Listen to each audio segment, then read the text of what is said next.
I Danmark er vi tosset med cykler, og hele 90% af alle danskere, de ejer en cykel. Med over 10.000 km cykelsti og masser af cykelruter rundt i kongeriget, fylder den tohjulede rigtig meget i vores liv. Også hos mig. Derfor så har jeg inviteret min gode ven Thomas Willum med på endnu et cykeleventyr. Den her gang på den 820 km lange rute, kaldet Østersøruten. På vores tur, der skal vi møde spændende mennesker. Vi skal besøge virksomheder, havne, museer og turistattraktioner. Og så skal vi naturligvis køre en masse på cykel i nogle af de aller smukkeste områder i hele Danmark. Velkommen til Bubber og Willum på Østersøruten.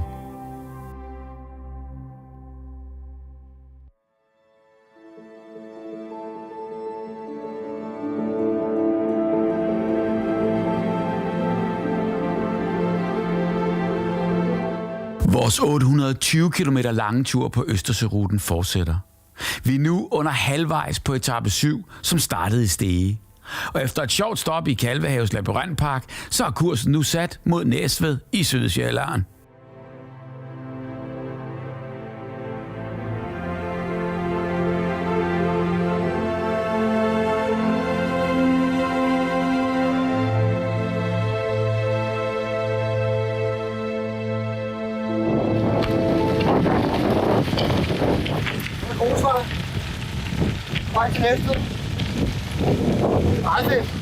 Det er da rigtig fedt. Ja. Og for sådan et par gamle gravelister som os, så er det sgu da fantastisk. Ja, det er jo fordi, man er ude i naturen. Vi er væk fra hovedvejene, væk fra de store veje, væk fra landevejene. Det her, det er Morten Korch. Gamle dage. Men der har alligevel været meget mere gravel, end jeg havde regnet med. Ja. Jeg ved ikke, altså, det er jo mega fedt, fordi det siger jo bare noget om, at Østersøruten er væk fra de store veje. Det er jo som at være på skovtur hele tiden. Hello. Hej. Hello, where are you from? Germany. From Germany. Mange turister her. Fede biler. Prøv at se Citroënerne. Jeg kan tale med alle dyr. Alle dyr. Hej, Basse. Ja, du er sød, Basse. Ja, du er da sød. Kom herhen. Så kan jeg klø dig om på hovedet. Kom herhen, så kan jeg klø dig på hovedet. Kom her. Ja, du er sød, Basse. Og der kommer din veninde. Hej, Basser. Hej, Grisebasser. Vil I til flæskesteg til jul? Gør I det? I er søde, hva'? Kom der snavsbog ting. Efter en hyggelig snak med de glade grisebasser, fortsætter vi ruten mod Næstved. Vi er i landlige omgivelser. Der er 26 grader, skyfrit, og man kan næsten dufte det nyslåede korn overalt på landevejen. Kort sagt, så er det fuldstændig som at køre rundt midt i en Morten Korch-film.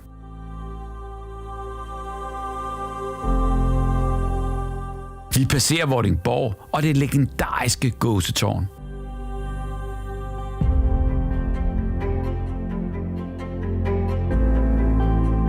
Videre ud på landet igen med både asfalterede landeveje og grusstier.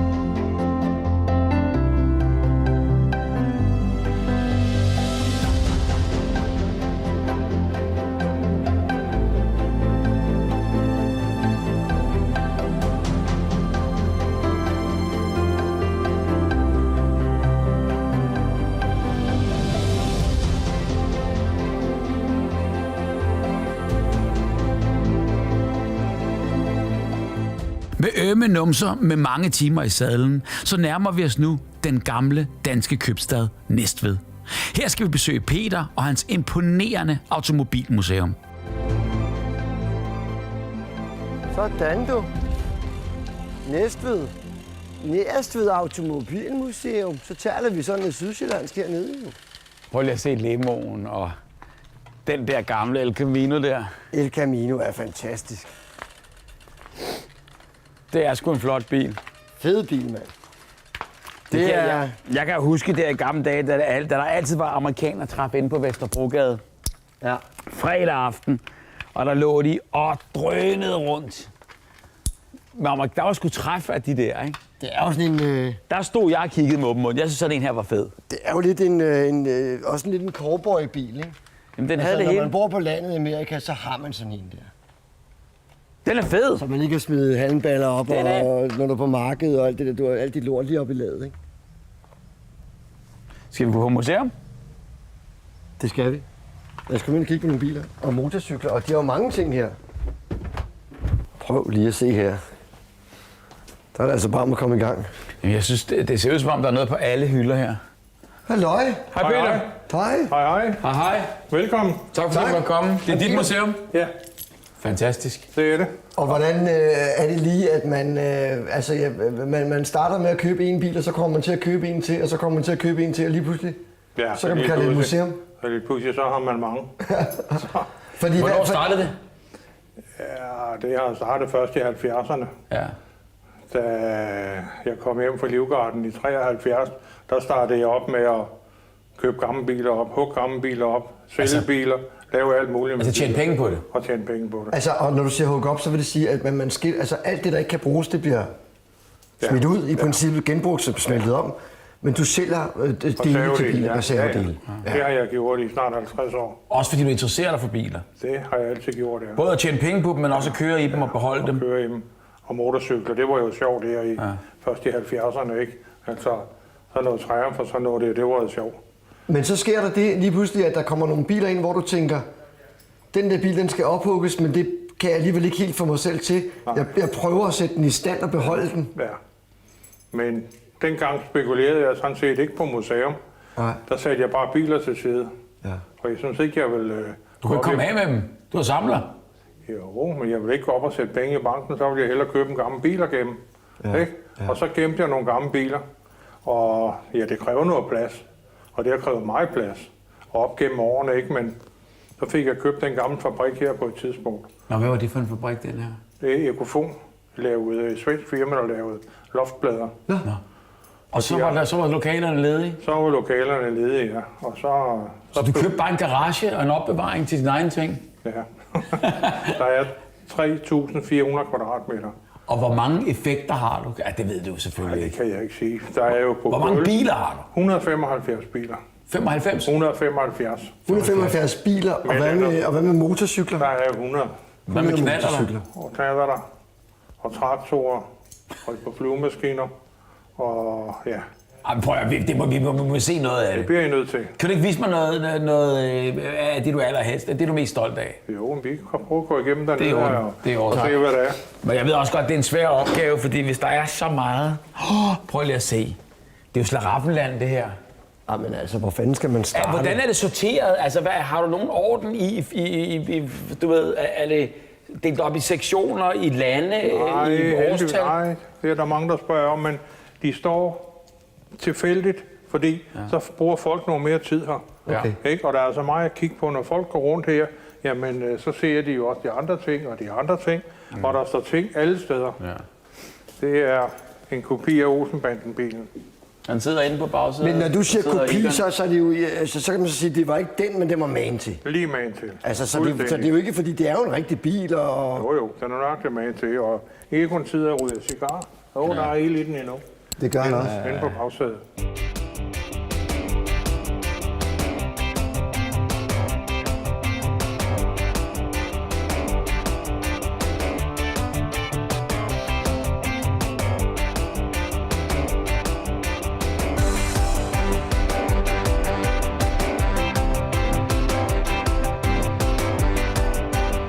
Man kan jo blive ved. Prøv at se en gammel brandbil og en politibil. Hvor er den fra? Den er fra Illinois, fra Amerika, og Ja. den har kørt fuldstændig, som den står der. Wow. Og der er billeder af manden, der har kørt med den. Det ligger i forruden. Og hvordan opsnapper du, at den er til salg lige præcis? Ja, det er så helt tilfældigt. Det der med gamle veteranbiler, det er tilfældigheder nogle gange, og det var...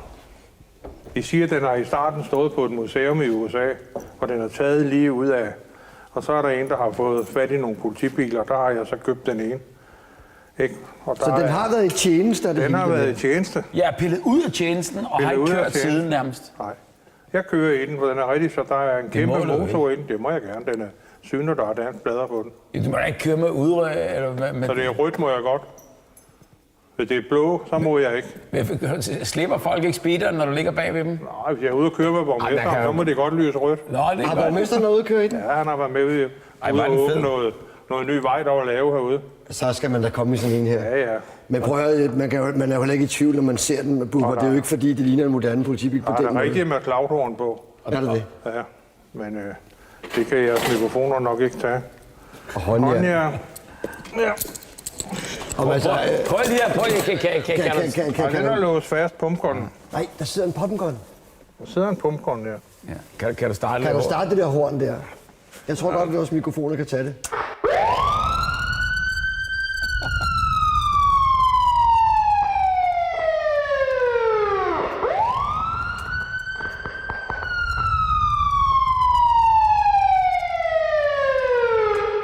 Hold kæft, Den vil hvor er noget. det højt. Altså, man kan lige forestille sig det, ikke? Altså, det der. Og så den der måde, de lige kan gå ud af bilen på. Ja. Og så den der hen til at lige banke på ruden. Kan du ikke huske, der er en James Bond-film med jeg tror det er den der, hvor han ryger 100 eller 360 grader rundt om det. Han kører over en bro, og bilen drejer sidelæns rundt. Der bliver han stoppet i Amerika, nede i en af sydstaterne. Og der er sådan en ond politibetjent der spytter skroen ud, og han er lidt tyk. Det ligner fuldstændig den bil, han kørte i. Men det er vel den type, de havde på et tidspunkt. Hvor gammel, hvor er vi henne i årstal? Jamen, vi er jo i 67, ikke? 67. 67, lige omkring det her knap 67, ja. Men skal vi ikke lige blive i USA? Fordi jeg kan ikke lægge for øjnene væk fra den der. Nå, lastbilen. Og jeg synes, det er fascinerende. At det her, altså er det lir, eller at sådan her var det ikke? Jo, det er de stadigvæk. Men hvad er det, der gør, at den bare ser lækre ud end en almindelig lastbil? Det er fordi, det er lavet i Amerika. Ja. Alt, hvad der er lavet i Amerika, det er større og flottere end alt andet. Men den er jo ikke engang specielt stor. Eller jo? Nej, men det er noget, folk lægger mærke til, når sådan en kommer kørende. Men det er jo lavet, fordi at dem, der kører de der lastbiler, de kører altså 5.000 km tværs gennem Amerika det er jo og bor i dem. Deres halve liv. Og så kan den jo køre for de andre lastbiler, den er jo ikke plomberet, så... Men det skal man jo ikke gøre, så får man taget kørekort. Og hvad så de førerhus, og hvad er det her så? Der er sovekabinen om i hele det der om. Må vi se? Ja. Der kan være mange sjove ting derom. Prøv lige at se. Altså, der er sgu da gjort noget ud af det her. Prøv Det at se er her. ligesom at komme ind på The Old Irish Pub. Wow. Hold da kæft. Og se om bagved. Prøv at høre, nu vælter vi jo ind i privatlivets fred her. Han har sgu da damebesøg. Truckeren. Det er jo kæmpestort, det her. Altså, helt ærligt, prøv at se, det er jo en halvandemands-seng, det her. Fuldstændig. Hvad er årstallet på denne her, Peter? Er det også en 70'er? Jamen, det er jo sådan en, som kører i Amerika, og ikke har kørt andet, men som der kører stadigvæk nogle af dem. Du kan købe den for ny med det gamle førerhus. Stadigvæk. Men er vi tilbage i 70'erne, eller er vi i 80'erne her? Nej, den er fra 80'erne. Den er fra 80'erne? Ja, der har den nøjagtige årgang. Ja. Den er fra... Men fra 80'erne? 86. 86. Og du siger, at de har lavet nye modeller, selvfølgelig nu her 40 år efter, men der er mange trucker, der gerne vil have den gamle originale. Gamle model førerhus her. Ej, var den fed. Jeg synes, det er flot alt det her. Jeg synes, alle de her knapper her, Jamen, og det er så flot. Og det er virkelig, altså det fede ved det her, det er jo bare, at den har en historie. Og så prøv at se, hvordan de pimper den med røde, grønne og gule, altså halvdiamanter, plastikdiamanter ude foran. Jeg kan godt lide den. Og 1 million kilometer har den cirka kørt. Men der er støv herinde, så jeg kan ikke tåle støvet. Nå.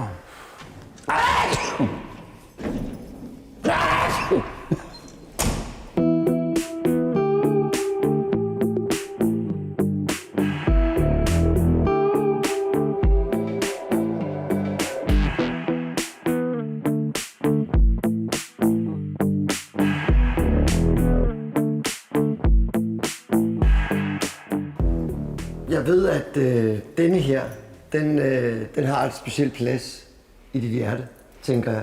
Ja. Er det samlingens ældste, eller hvor er vi henne der? Nej, det er ikke samlingens ældste, men det er samlingens eneste bus. Ja.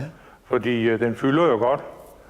Men det er en gammel amerikansk skolebus fra 1937. Den er så lavet lidt om med nogle andre sæder, da den er kommet til Danmark i sin tid. Men vi bruger den jo til de frivillige kustoder, der er her på museet. Så kører jeg en tur med dem en gang imellem, og så kører vi ud og ser et andet museum, eller kører ud og spiser et eller andet sted, eller laver noget sjovt. Og nummerpladen, det er den originale. Så den er på nummerplader? Ja, den er på nummerplader, ja. Har den kørt som skolebus i Danmark også? Nej, kun i USA. Hvad årstal er vi? 37. 37. 1937. Ja. Nej, hvor er den fin, altså. Er der nogle af dine film, eller er der nogle af dine biler, som du engang med lejer ud til danske film? For jeg tænker jo, du har jo rigtig mange penge. Ja, men det har jeg godt nok, men nej, det gør jeg ikke. Nå. Hører du selv til, de står på 3 etager, og det er vi ligesom blevet enige om, at der er flere filmselskaber, der ringer, men der er nogen, der lever af det der, og så vil jeg ikke begynde at hive mine ud. Så lader vi dem om det. Ja. Præcis. Hvor er den her fed? Og det er jo igen det her, hvis det her kunne tale. Altså prøv at tænke, hvor mange amerikanske skoleunger, den er fragtet i skole igennem tiden. Ja, det kunne være rigtig sjovt. Ja, Og så er den kommet til Danmark, og så er du sikker på, at der er nogen, der har sat det her i, for sådan var det ikke dengang. Ja, det er sat på i Danmark, det her.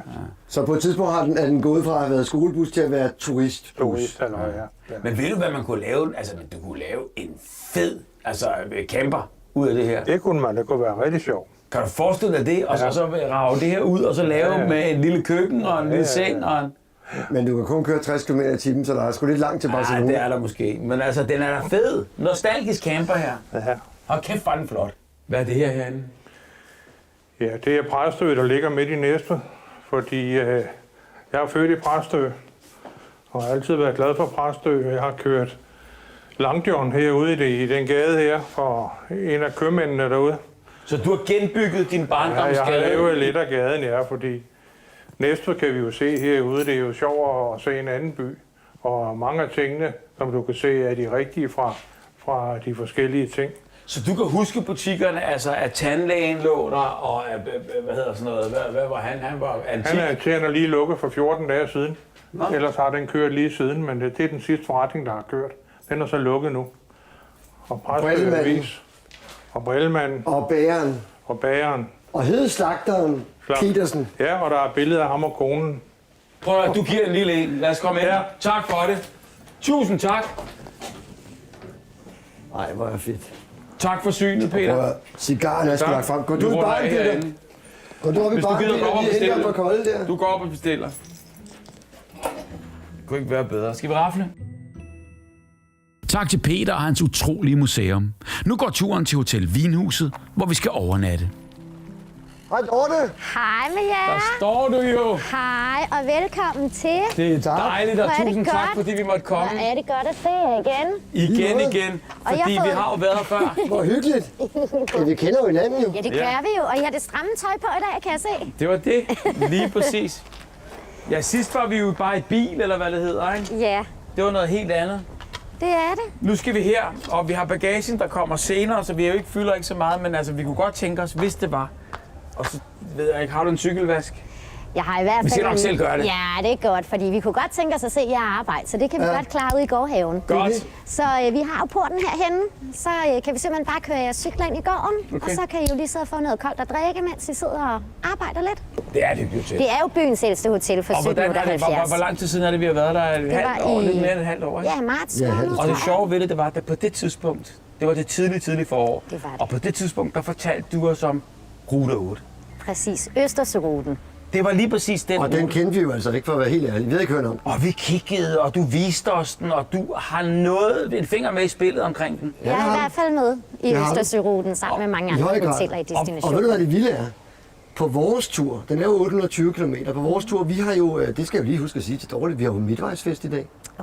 Jamen, tillykke. Vi har jo cyklet 7. etape i dag, så vi er halvvejs. 400 kilometer. Vi Yes. mangler 400. Det skal fejres. Så det skal fejres, men jeg vil sige, det vilde er, at vi har faktisk mødt mange flere hollændere, belgiere og tyskere, end vi mødte danskere.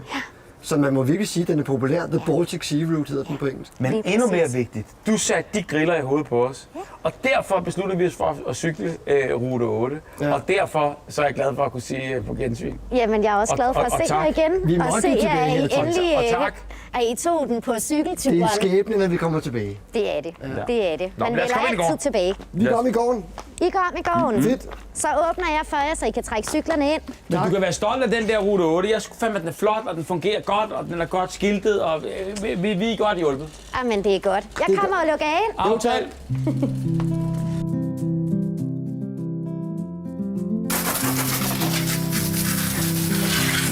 Vi trænger sgu lidt, det gør. Skal jeg vende den op? Ja, tak.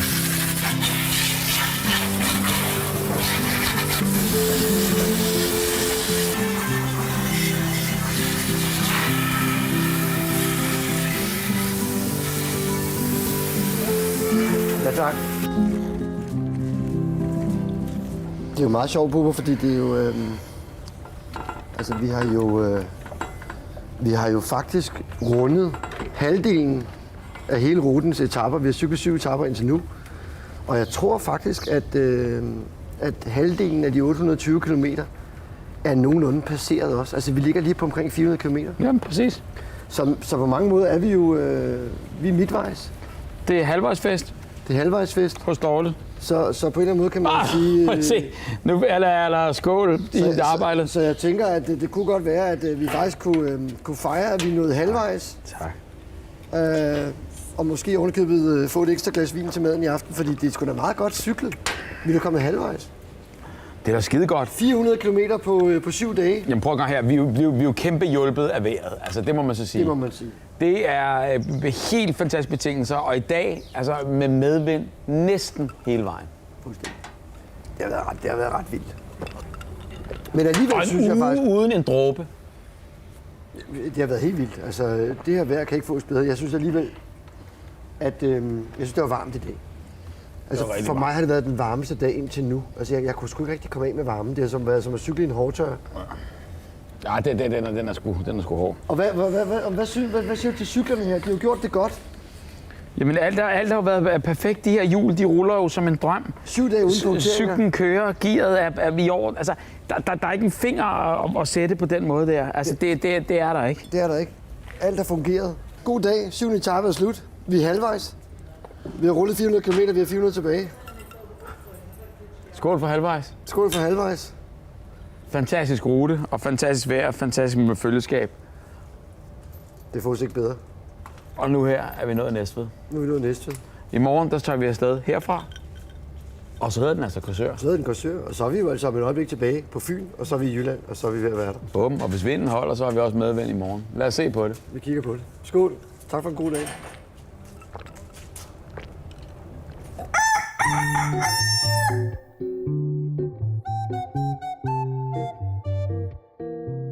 Godmorgen. Godmorgen. Har du så godt? Ekstra godmorgen. Vi har jo lige siddet og spist. Ja, men altså. God morgenmad. God morgenmad. Jeg fik æg. Ja, og, jamen, jeg har fået alt. Ja, men det var skønt. Der er jo buffet, så må man jo bare gå til den. Ja, det var skønt. Vi er i Næstved Vi er i Sydsjælland, på Hotel Vinhuset. hvor vi har været før og har fantastisk. Vi kender jo efterhånden hele personalet, ikke? Og det er jo det, der er så utroligt. Det er jo ligesom at komme hjem. Det er det altså. Og så kommer vi i går, og så siger vi til Dorte, Som et boss. som er bossen. Dorte, prøv at vi har sgu lidt cykeltøj der, ikke? 28 grader på dage, og det lugter lidt, og kan vi vaske? Ja. Og med den her varme, det hang udenfor i 10 minutter, så var det tørt. Men så må vi også være helt ærlige og sige, kan vi vaske? Ja, det kunne vi godt. Men hvem var det, der endte med at vaske og hænge op? Ja, det gjorde Dorte. Jamen, det er jo næsten... Nå, men i gengæld så kan man sige, så har vi så frisk tøj, og vi har friske underdrenge. Rene og cykler. Dem fik vi også lige Det vasket. fik vi vasket i går. Og vi blev tanket op, og er blevet tanket op her til morgen. Og oven i købet, så har Dorte lige fyldt isklumper på vores... Drikkeflasker. på drikkedunkene på cyklerne. Så nu er vi klar til at indtage endnu en dag i Morten Korkland. Og vi cykler ruten Næstved, Ja. Korsør, med et stop i Skelskør. Ja. Og det er et sødt stop. Sødt stop. Ja, det er det. Det er et sødt stop. Hvad er et sødt? Altså et sødt? Sådan. Sødt, det er noget, man kan spise. Altså, så er de mål? Nå, okay. Ja, Altså, det vil jeg da glæde mig til. Jeg tror, vi skal lige besøge en bager i Skalskør. Det bliver fantastisk. Ja. Og jeg glæder mig til ruten. Altså hele vejen langs kysten, Karrebæksminde og alt det, der ligger der, det er jo fuldstændig... Ja, så har vi jo formentlig godt været 28 grader igen i dag, og måske, jeg har ikke lige kigget vindkortet, jeg tror måske også, vi er lidt heldige med vinden. Der er ikke så meget vind. Vi må kigge på det. Det er skønt. Jeg glæder mig. I går var den øst, og hvis den er øst i dag, bum.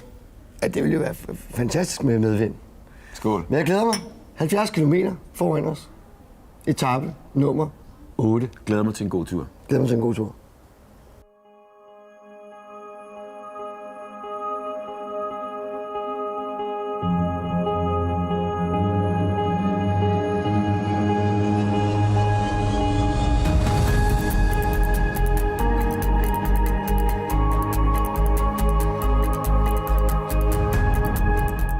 Vi er altså nu halvvejs på Østersøruten, og kursen er sat mod Skalskør. Men inden vi når så langt, så opdager vi Sten. Og Sten, han ligner en, der godt kunne bruge lidt hjælp med sin flagstang. Skal du have hjælp? Skal du have hjælp med stangen der?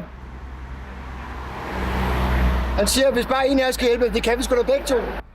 Sten, du har i hvert fald malet denne her. Og jeg kan se, det er jo en glasstil på stangen. Ja. Er den helt ny, eller hvad? Nej. Hvad har du skiftet snoren, eller hvad har du gjort ved den? Den har bare blevet vasket. Ja, du har vasket. Så det er derfor, du lægger den ned en gang om året og holder den ved lige? Det kan jeg ikke bare lade. Nå. Hvad skal det gøre med 3 år på 4 år? Det kunne du sgu aldrig selv gøre, det her. Nej, det er jeg sgu heller ikke prale af. Men hvad havde du så gjort, hvis vi ikke havde kommet? Jamen, så er det byen, skulle gå. Nej, skal du ikke byde hende. Du er ikke lige stangen, Sten. Halløj! Men vi hjælper sgu da lige Sten med at få stangen op. Altså prøv at Nick, jeg kan fortælle dig helt ærligt, hvad vi laver. Jeg kan fortælle dig helt ærligt, ved du hvad? Det er sgu dejligt med en morgenrejsning, når man kører igennem Karrebæksminde. Vi hejser sgu lige fladet, ikke Sten? Jo. Når man bor her, Ja, hvad så? helt ærligt. Altså det har jo altid været min drøm, det her med, at man bor og har den der havudsigt. Den også. Bliver man lykkeligere af det her? Det tror jeg.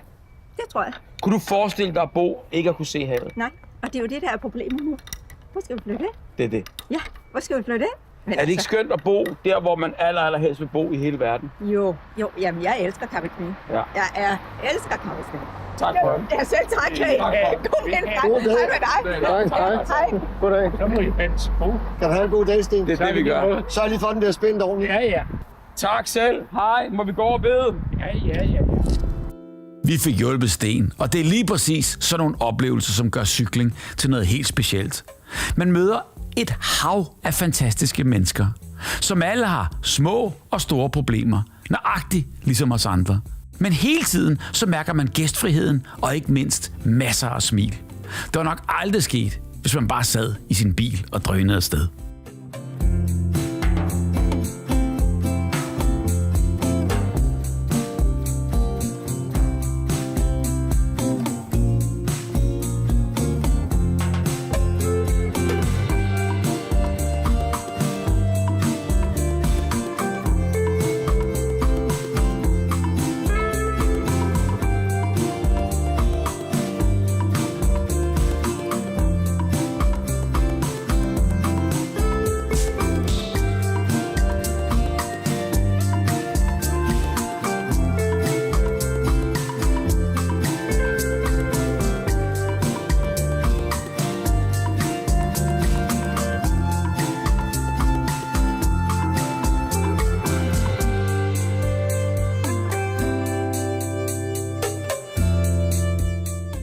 Thomas og Bubber. Ja. Og meget berømte mennesker.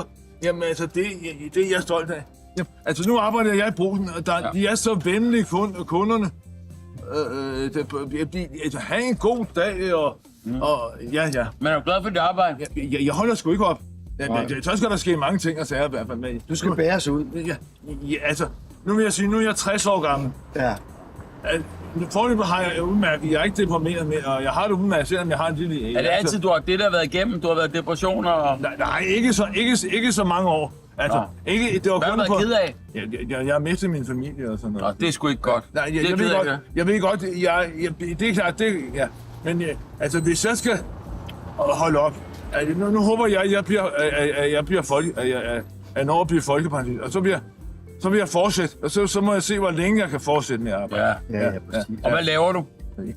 Jeg tømmer skraldespanden tomme fulde flasker, og smider gammel mad og slik ud, og Godt til hånde. og vasker kål og støvsuger, og... Du holder jo orden på det hele. Altså, det eneste, jeg ikke gør, altså, jeg bestemmer, altså, jeg får at vide, hvad jeg skal lave, men jeg sidder ikke ved kassen, det har jeg ikke forstand på. Nej. Men du holder styr på alt det andet. Ja. Udenfor og indenfor. Jeg bor inde og udendørs, ja. Tak, Michael. Hvor er det? Må vi bruge det i fjernsynet? Hvornår? En af dagene. Nå? Nej, Der går et halvt år. Nå, halvt år? Ja, må jeg bruge det? Ja, det må du jo gøre. Ved du hvad? Hold kæft, det er minde for livet, for Ja, men helvede. det er i orden. Og Michael, jeg er sgu positiv.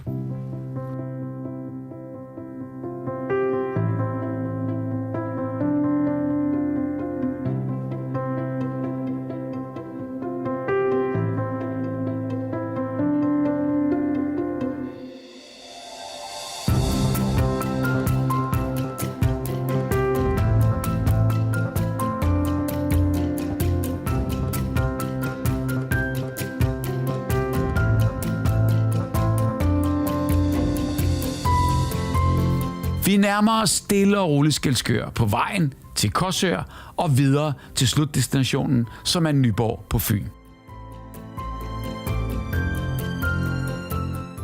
Det var lige 50 km, vi fik cyklet der. Og så, Skælskør er fantastisk. ja, så lige en frokost på torvet her, på Nytorv. God sandwich. Og fandme dejligt. Jeg var også blevet sulten. Kæft, det er en god sandwich. Super dejligt. Virkelig. Ja. Og vi er jo langt over halvvejs i dag. Ja. Nå, jeg tror, vi mangler 20 eller sådan noget der. Der er han. Nej. Hvor var det en god sandwich? Det var godt. Hvad for en croissanten? Hvad for en brød har du? Ja, men altså, jeg synes, den er jo ikke så spændende som den sandwich, du lavede. Nej, det var godt. Men det er en god croissant. Der er slet ikke det. Ja, det var godt. For du så helt skuffet ud. Nej. Sid ned. Tak. Det er din bager. Ja, det er min bær. Hvor lang tid har det været det? 20 år. Men hvordan startede du? Har du været, altså, er du uddannet bager? Jeg er uddannet bær. Herfra? Ja. Nej, ikke herfra. Korsør. Fra Korsør? Ja. Og så skulle du på jagt efter en bagerforretning? Nej, så har jeg faktisk været bæresvend her i 11 år. Så du var ansat her? Ja, jeg har været ansat der i 11 år, ja. Og så har jeg overtaget den bagefter. Fordi at den gamle ejer, han ikke gad mere, eller han bare ville sælge, eller hvad? Ja. Han blev pensioneret? Han blev pensioneret, ja. Han gik i pension? Ja, han gik på pension, ja. Og så rakte du hånden op og sagde, hallo, bager. Ja, hvad hedder han? Han hed Fobian. Ja. Fobian. Ja. Så rakte du hånden op og sagde, Fobian. Ja. Jeg vil gerne overtage. Goddag. Og det er min kone. Ej, var det godt sidde Det er ned. hustruen. Det er hustruen, ja. Ja, okay. Bag hver mands succes. Ja. Hvordan er det, man nu siger det? Hej. Hej. Er du også bager? Nej, Nej. jeg er bagerfru. Ja, selvfølgelig er det. Sådan. Og medindehaver og det hele. Yes. Hvor Passer godt. butikken. Ja. Du passer butikken, og du passer bageriet. Ja. Yes. Ser I så nogensinde hinanden derhjemme? En gang imellem. Nå, fordi hvordan er det rytmen er? Altså, hvordan er rytmen som bager? Den er klokken 1 til 11. Så du møder ind klokken 1? Ja. Så du burde faktisk gå hjem nu? Ja. Ja, for at sove lidt eftermiddag. Og så sover jeg lidt om eftermiddagen, og så når jeg går hjem, så kommer hun i stedet for fra 12 til 6. Hold da op. Men så spiser I jo aftensmad sammen. Så spiser vi aftensmad sammen. Ja, fordi Hvor lang tid holder du så om natten? Eller om aftenen? Jamen, jeg går jo i seng der ved 9-10-tiden. Okay, det kan du godt holde til. Ja, for jeg sover jo de der 2-3 timer om eftermiddagen. Præcis. Så jeg får de der... Så passer det. Ja. Men jeg tænker stadig, hvis du går i seng ved 9-10-tiden og møder klokken 1, og så sover et par timer om eftermiddagen, så er du da ikke op på de 8 timer i døgnet. Det er rigtigt. Det er godt regnet ud. Det kommer du aldrig op på. Nej. Og det har du jo så... Altså, sådan har du levet i mange år. Ja. Det må du have gjort. Ja. Kroppen kan ikke alt. Sover du 6 timer i døgnet? Ja, cirka. Ja. Det kunne jeg ikke. Nej, det kunne du ikke. Det er livsstil. 2 gange, ikke? Ja, du har sovehjerte. Jeg er totalt. Altså, jeg skal have 8. 7 eller 8, i hvert fald. Jeg er sgu mere morgenmenneske, end du er. Det må man sige, Men det er godt med, gået. Ja, det der med at være bager, altså, det har været en svær tid, fordi jeg synes, de dør rundt omkring. Ja. Hvad er jeres succes, eller hvad gør I? Jamen, jeg tror bare, vi gør det ved hjertet. Sådan, altså, følger hjertet. Ja. Og følger vores intention om, hvad der er rigtigt, og prøver på at gøre det, vi mener, der er rigtigt, ikke? Hvad er det sidste, I har lavet? Jamen, det er jo en Tour de France-kage. Må jeg se? Ja. Men der har I ikke, det er jo selvfølgelig, da turen var der, men Ja. og så stopper den, fordi stopper den. så har folk fået nok af det. Man kan ikke fortsætte sådan en. Nej, det kan man ikke. Så der laver vi 3 varianter. Kommer den igen til næste år? Der er jo turen, Hvis turen kommer, hvis de lægger turen forbi, så laver vi det igen. Men ellers så... var den fin. Hvor så- stor er sådan en? Det er sådan, man deler nogle stykker. Ja, 6 stykker eller sådan en, ikke? Hvad smager den af? Den smager af... Den her smagte af... Det var en citronkage. Den citronkage? Ja, ligesom en ganske almindelig citron. Det giver jo god mening. Der er noget med gul farve og citron og gul, den gule føretrøje. Så fik vi lavet flødeboller i grøn og gul. Der var og begge. flødebollerne. Der var flødebollerne. Nå, pointtrøjen og bjergtrøjen og førertrøjen der. Vi skulle lave et eller andet sjov. Ja. Og det synes folk var... Ja, det blev også solgt. Det var en Det blev succes. solgt godt. Ja, det blev solgt godt. Det gjorde det. På en dag solgte vi 100. Tour de France-kage? Ja, de her flødeboller. Nå, flødebollerne, okay. Ja. Så Ja, det er sindssygt, mand. de får jo hurtigt ben at gå på.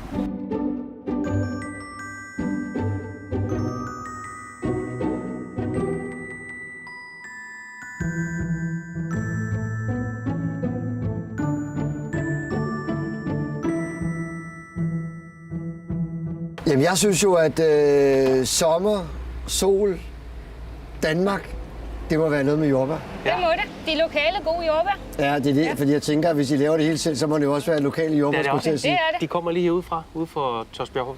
Jeg elsker jordbær. Yletoft. Det er simpelthen, og sommer og jordbær, det skal vi have. Ja. Det skal vi. Jeg vil godt bede om en jordbærtand. Ja. Altså en stor en. Nej, bare en lille. Hej.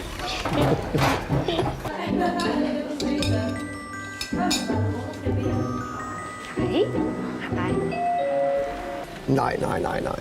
Værsgo. Se nu det her.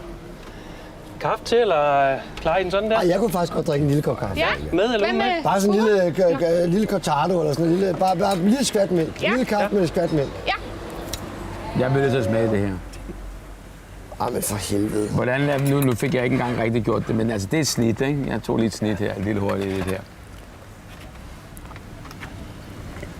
Hjemmelavet marcipan. Hjemmelavet marcipan og på butterdejsbund, som den skal, med svisker. Det er simpelthen i orden. Det er fantastisk. Så var vi glade for at møde jer. Så er det godt. Tak. I lige Ja. Og tak for rigtig god mad, god frokost, god croissanter, god dessert. Og sandwich. Præcis. Der, vi har masser af cykelrytter, der kommer forbi og spiser kage også, skal Det er siges, og henter og får energi til. Og hvad er det, der er i historien med det, Bubber? Hvorfor er det, cykelrytter er så glade for de bærer der? Jamen, det er jo fordi, det giver jo en dejlig break. Altså, sådan er det jo. Når man har kørt, så laver man bagerstoppet. Altså, det er for det fantastisk, for så falder man lige ro, og så er det sådan... Jeg tror ikke, det er sådan en kager. Det er mere en romkugle eller noget. Det er jo for at give det der sukkerboost. Træstammen. De skal bare have sukker. Sukkerboostet, og så er man videre. Og så får man jo lige en kage, komme lejlighed til lige sætte sig ned og slappe af. Og der er altid en ledig stol. Og, altså, det er bare fedt med et bagerstop. Fantastisk kage. Ja. Og fantastisk beliggenhed. Det ved I jo ikke. Men jeg ved, at vi har cyklet 50 km. Og efter 50 km, så er det altså godt at få lidt frokost og en kage. Får man noget til benene? Ja. I ligger Og der kører jo videre lige på. midt på rute 8. Ja, okay. Østersøruten.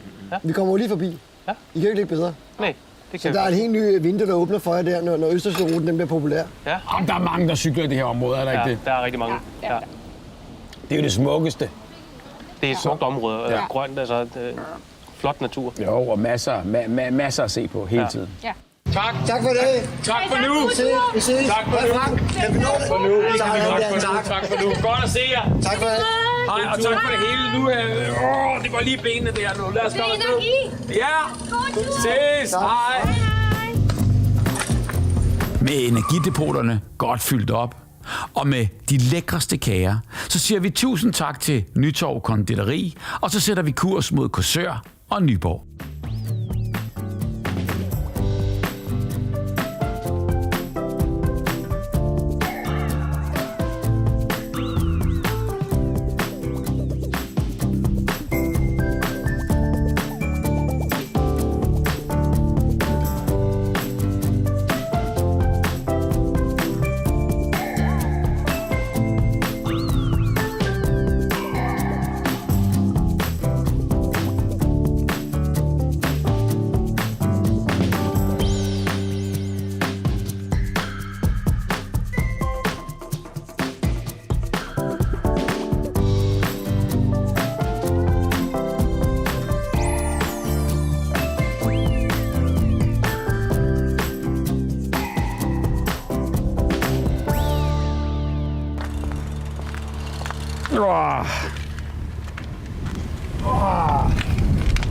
Det må man godt sige, når man stiger cyklen. Det skal man sige. Lige sådan en lille... Nå, men det er jo hele kroppen, der bare lige strækker sig og siger tak for en god tur, ikke? Hvad siger den i dag? Den siger 70. Ja, det er ikke engang løgn. 69,5 siger min. Det er det, nu er vi her. Og så kan man jo tage toget over, fordi nu skal vi til Fyn. Vi forlader Sjælland. Ja, fordi vi er jo på Korsør station. Vi er færdige med etape 8. Og den ender her, og det gør den jo for en årsag. Det må man sige. Den ender her, fordi så er det jo meningen, at vi hopper ombord på toget, Ja. får cyklerne med over til Fynsland. Præcis. Og der starter vi i morgen. Det gør Men vi har vores egen transport, så vi hopper bare ind i bilen, Vi er lidt heldige her. og så bliver vi kørt til Fynsland. Det gør vi nemlig. Og så glæder jeg mig til de næste 6 etaper. Fordi vi har cyklet 8 ud af 14. Vi er over halvvejs. Og vejret er stadig med os. Lad os komme afsted. Tak for en god dag. Det gik godt, synes jeg. Det var godt. Ja. Fra Korsør, der skal vi selvfølgelig krydse Storebæltsbroen for at komme videre til Nyborg. Men de har jo desværre ikke lukket broen for os, så vi kan cykle på den. Så normalt vil man jo bare hoppe på toget. Men vi er jo rigtig heldige, for vi har en følgebil med os. Vores følgebil, den er næsten lige så grøn som vores cykler. Den kører på el. Og derfor er det blevet tid til at lade bilen op. Men også os selv. For alt det der cykleri, ja, det bliver man faktisk både sulten og tørstig af.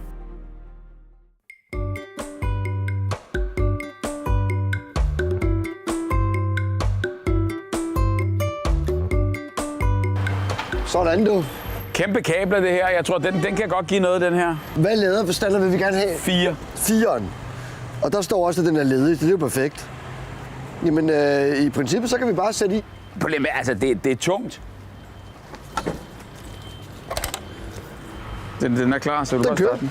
Prøv at, skal vi så ikke bare gå ind og få noget frokost? En panini og en juice? Aftale. Og så kører vi? Ja. Det kræfter vi i ovnen. Så passer den sig selv. Det kører bare. Vi skal jo bestille lidt mad, tænker jeg. Det tænker jeg skal, ja. Ja. De ser ikke dårlige ud. Paninierne? Nå, Skal det være med kylling eller skinke eller noget kebab? Jeg tager en skinke og ost. Skinke og ost, det tager jeg også. Det tager du også. Og så kunne jeg godt tænke mig en smoothie. Ja, hvilken en? Det skal være jordbær-banan. Og en stor eller lille? Bare en lille, tak. Og jeg napper en mango ananas papaya. Perfekt også. Er I medlem af Circle K? Hvad er det? Ekstra? Nej, Det er. ikke nu. Ikke nu. I sparer jo hver 6. kop kaffe gratis. Nå. Jamen, Det vil Thomas godt være med. Ja, det vil jeg gerne. Det vil han gerne. Ja, 100%. Og Thomas drikker også mere kaffe, end jeg gør. 100%. Gør han det? Ja. Men prøv at høre, det er da genialt. Kan vi så sætte os ned i Så råber restauranten, jeg, skulle når jeg de til er at sige? færdige. Loungen. Så råber jeg, når de er færdige. Ja, for så kan vi lige sætte os ned og se, om bilen den klarer sig. Og det er jo det fede ved det. Altså, man kan jo se igennem ruden der, at bilen står. Altså, der ikke er nogen, der løber med den. Ja. Prøv lige at se her. Og jeg kan jo også følge med her. Prøv at se her. Det er sgu smart, ikke? Så er vi på restauranten. Vi bliver fyldt op, og bilen bliver fyldt op.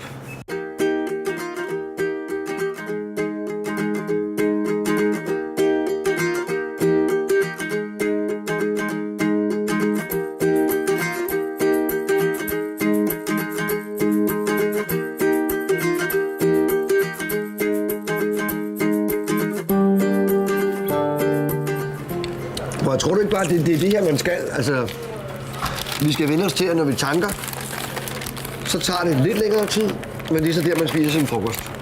For eksempel. Lige præcis. Og i mange år har det været sådan, så man kommer ikke ind i på tanken, fordi det hele foregår ude ved standeren. Nu får de også lukket folk ind i butikken igen. Fordi nu er det fint. Men hvis nu det havde været lortevejr sådan noget om vinteren, der kommer man jo indenfor, og så får man i hvert fald et eller andet. Og det, der er det fede ved det, det er bare, det er sgu hyggeligt at sidde og spise den her, end det er at sidde på skødet. Det er det da, 100%. Og prøv at høre, det går altså ret stærkt. Nu var vi jo sådan ret godt fyldt op. Men lige nu, jamen altså, vi er jo færdige lige om 4-5 minutter, så altså, det passer. Og det er også fint, at den så er fuld tanket, ikke? 100% op. Og det er vi også.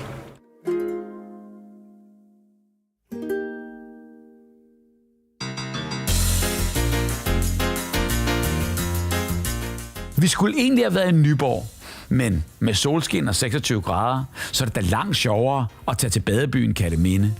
Så etape 8 ender altså med en skøn, velfortjent dukkert i Kerteminde Bugt.